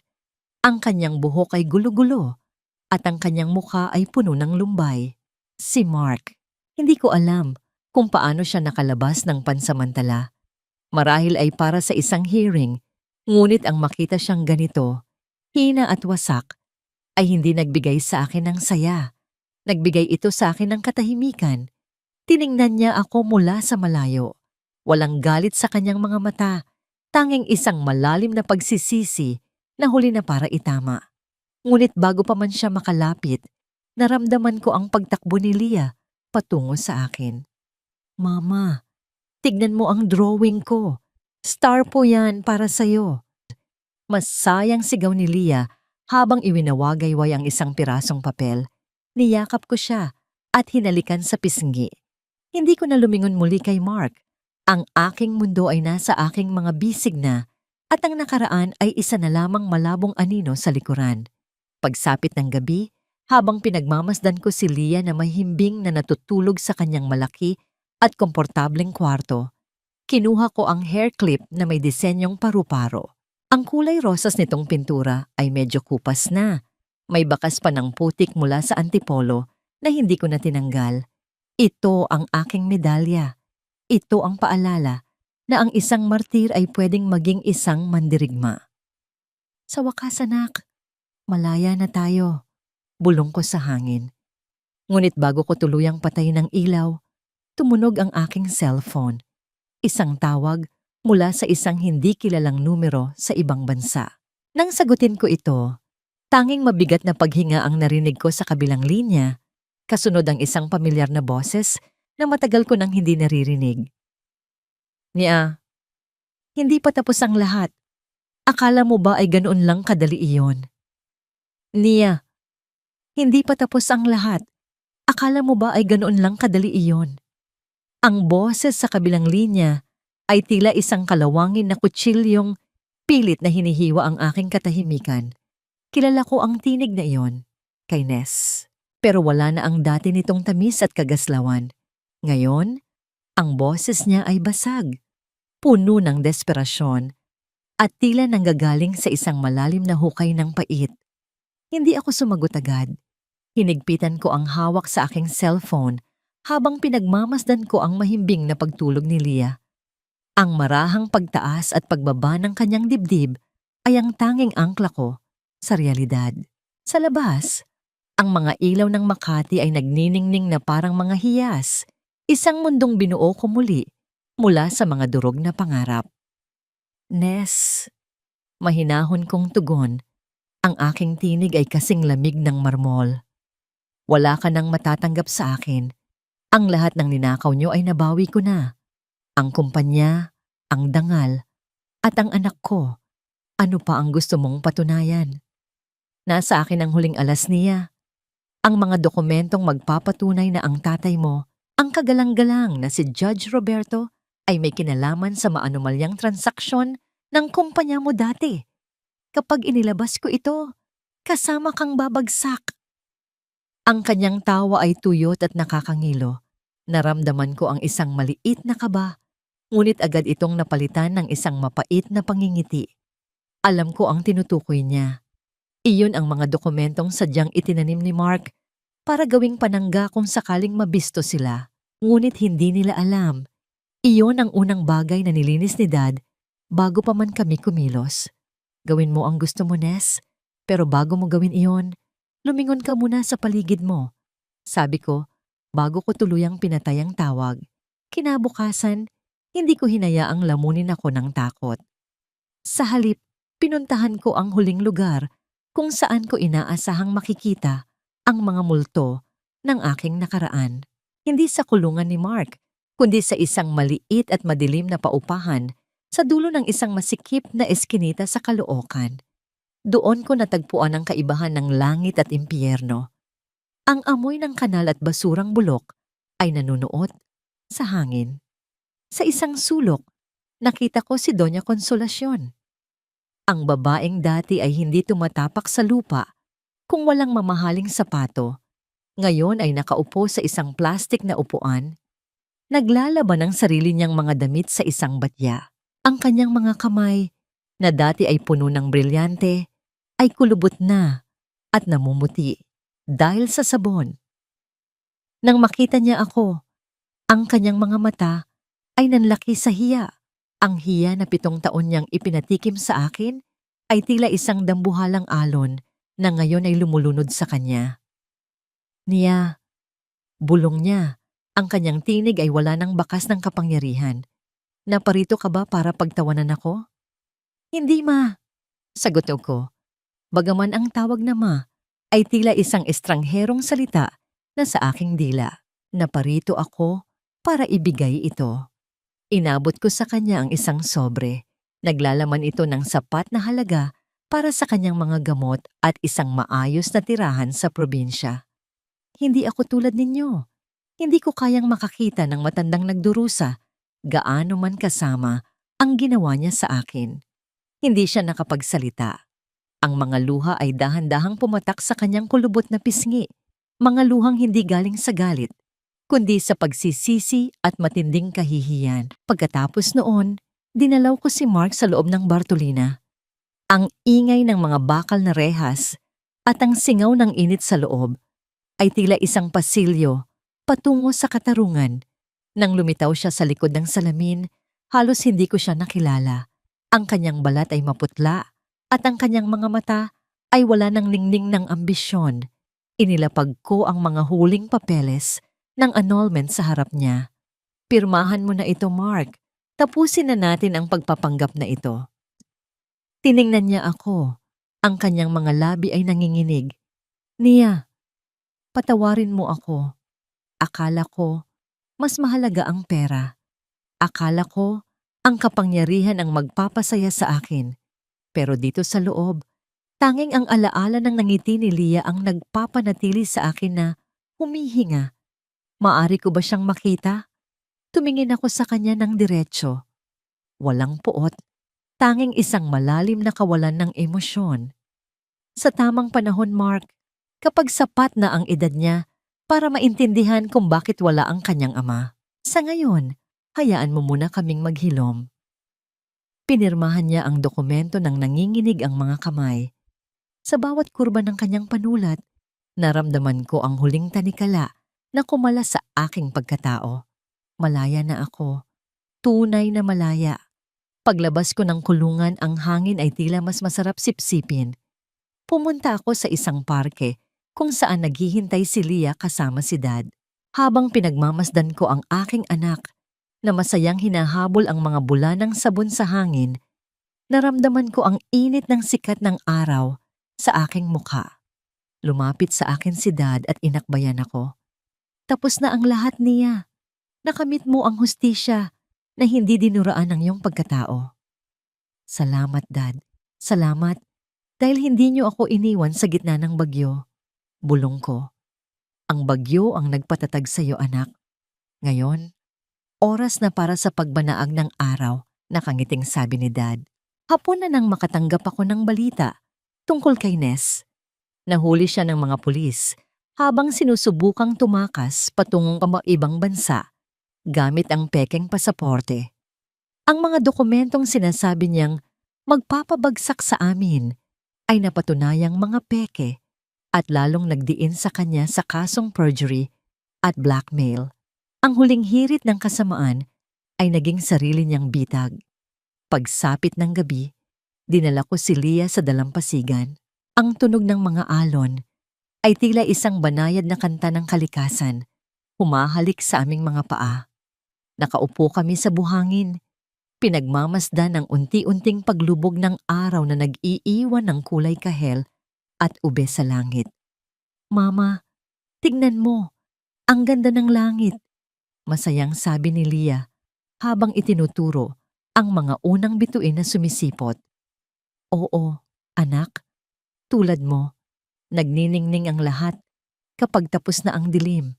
Sabi ko habang hinihimas ang kanyang buhok.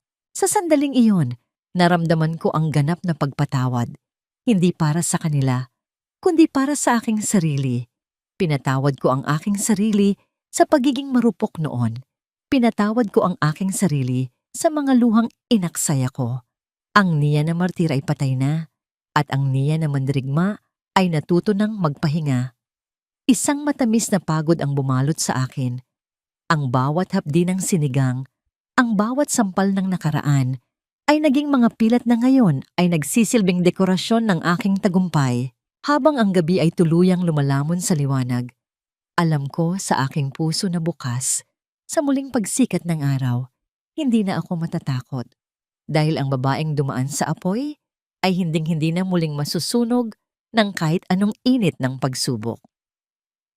Nakatayo ako sa balkonahe ng aming ancestral house sa probinsya, ang bahay na minsan ay naging simbolo ng aking kawalan. Ngunit ngayon ay muling nagniningning bilang aking santuwaryo.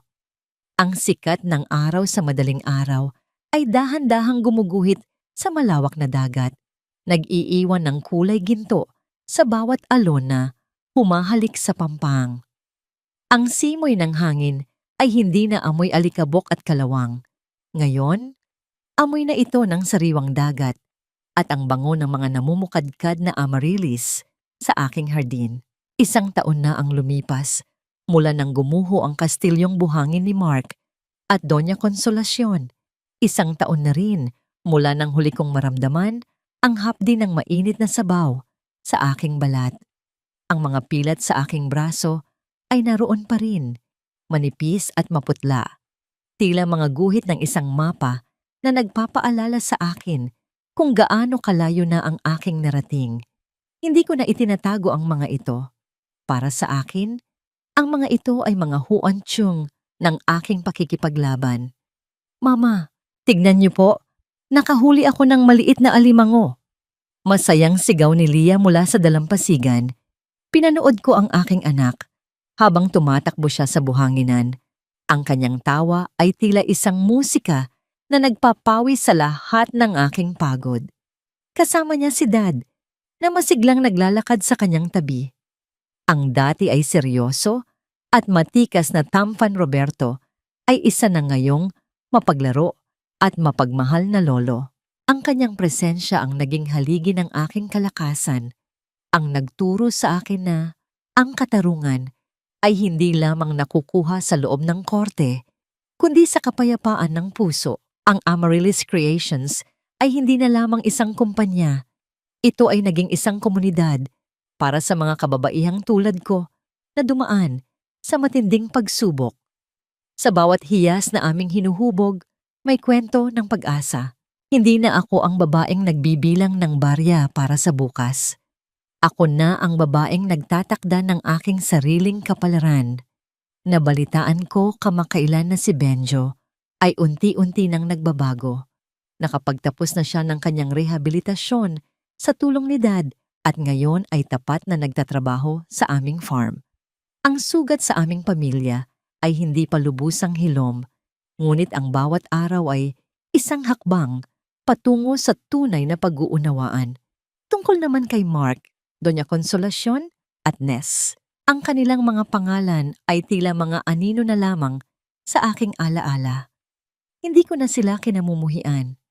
Ang galit ay isang mabigat na bagahe na matagal ko nang ibinaba sa pampang. Ang kanilang sinapit, ang kahihiyan, ang pagkawala ng yaman, at ang kalungkutan ay ang karma na sila mismo ang nagtanim.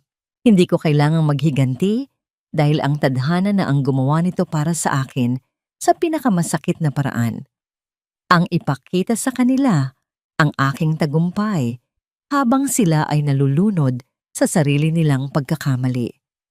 Kinuha ko ang hair clip na paru-paro mula sa aking bulsa at inilagay ito sa aking buhok. Ramdam ko ang tibay nito, ang katatagan ng materyales na dumaan sa putik at ulan ngunit nanatiling buo. Nia, anak, handa na ang almusal. Tawag ni Dad mula sa ibaba. Susunod na po, Dad. Sagot ko ng may ngiti. Tumingin ako sa huling pagkakataon sa abot tanaw. Ang araw ay ganap ng sumikat. Tinatapos ang paghahari ng kadiliman.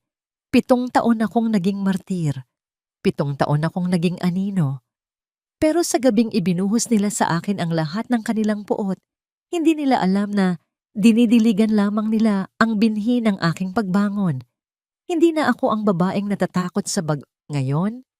Alam ko na matapos ang bawat unos, ang tanging mananatili ay ang mga pusong marunong magmahal sa sarili bago magmahal ng iba. Ako si Nia at ito ang aking pagsilang mula sa mga abo. Isang inang nagwagi, isang babaeng malaya, at isang kaluluwang nahanap ang kanyang tunay na tahanan sa gitna ng payapang dalampasigan. Ang huling alon ay dahan-dahang umatras sa pampang, tila nagpapaalam sa lahat ng pait ng kahapon. Ang bukas ay hindi na isang katanungan. Ito ay isang pangako.